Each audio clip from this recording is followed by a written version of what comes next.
It's the weekend, and you've probably searched your favourite streaming site and seen that Crackoon is there to watch. And you're probably thinking, should I watch it? Well, welcome to Shockmania. I am the Arnie Dance, and this is my no-holds-barred review of Crackoon. What is Crackoon? Well, it is a movie about a raccoon that gets addicted to crack. Some kind of weird orange kind of crack rock that a drug dealer is selling this new drug to people. Now, this drug is turning people a little bit crazy. It's turning them on themselves. They're either killing themselves or killing other people around them. So these two guys are going to a campsite to try and offload all of this new product that they've got to a whole bunch of high school kids. You don't actually see that bit. And on the way, they get pulled over by the cops, so they throw their stash out the window, and a raccoon comes along, eats it all, and then goes on a pretty strange murderous rampage. Think about all those other drug animal movies that you've seen. You got Cocaine Bear, Cocaine Shark, Meth Gator. It's kind of like that. Although I haven't seen Meth Gator, so I can't compare it to that. But I have seen Cocaine Shark, and this is far better than Cocaine Shark. Not as good as Cocaine Bear. So, what's the good parts about the movie? Well, there's actually quite a lot of the movie to like. Yeah, bear with me on this one. I know that it is a very cheesy, cheap movie, but you see a lot of the raccoon.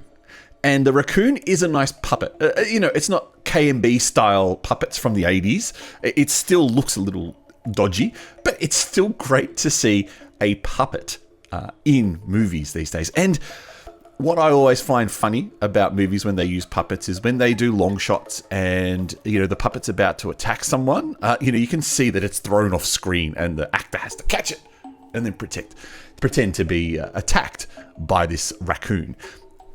They're quite funny, those bits. And there's actually one tiny bit of CGI where you see and when I say CGI, it's more visual effect, where you see a raccoon walking across the screen. That's clearly not the raccoon in this movie.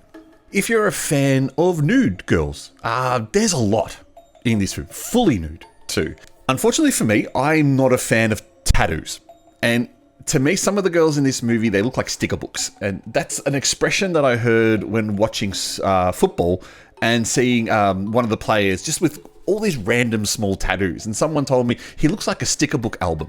And that's what the girls in this movie look like. They just look like sticker books with all these awful tattoos all over them. But there are 3 girls who get completely naked in the movie. And yes, they all end up violently dead.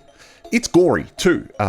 Lots of bloody deaths in the movie. Lots of like heads exploding. One great gunshot that explodes a head, and another a lot of raccoon attacks as well. There's also a very crude raccoon going down on a girl joke in the movie. It gives a whole new expression to eating her out, if you understand my drift. The movie's also not politically correct, so it does use a lot of language, which some people will find very offensive and will start writing letters to their local politicians trying to get this movie banned off existence for daring to use particular words. Chill out, it's just a movie. But the negatives. Well, it is ultra D-grade. There's some spotty acting at times. There's some spotty camera work at times. Continuity errors, such as at the start when the sheriff and his wife are having breakfast and he's cooking eggs, and then all of a sudden he forgets that he's cooking eggs. Now, those eggs would have burnt like crazy and there would have been so much smoke in that kitchen, yet he completely ignores that. And then you can see in different shots he's taken the frying pan off the oven and back onto it.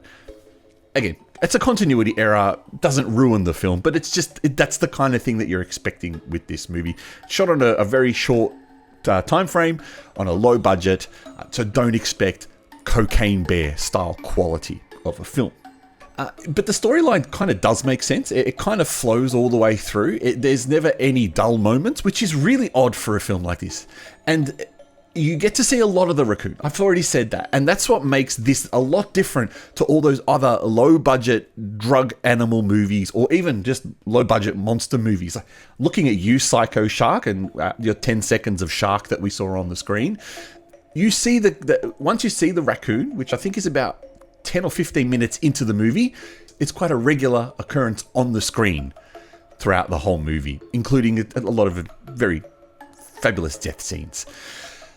Is this a movie you should hunt down and watch? It really depends on your tolerance of films like this. If you love these D-grady kind of movies like I do, then yeah, it's probably one that you'll want to sit there and watch. But your enjoyment of it will definitely vary.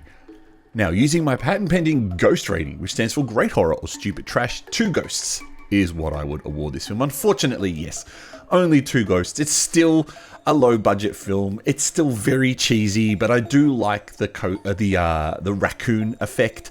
I think the raccoon looks quite hilarious. Might even say it looks a bit cute. Maybe not going that far.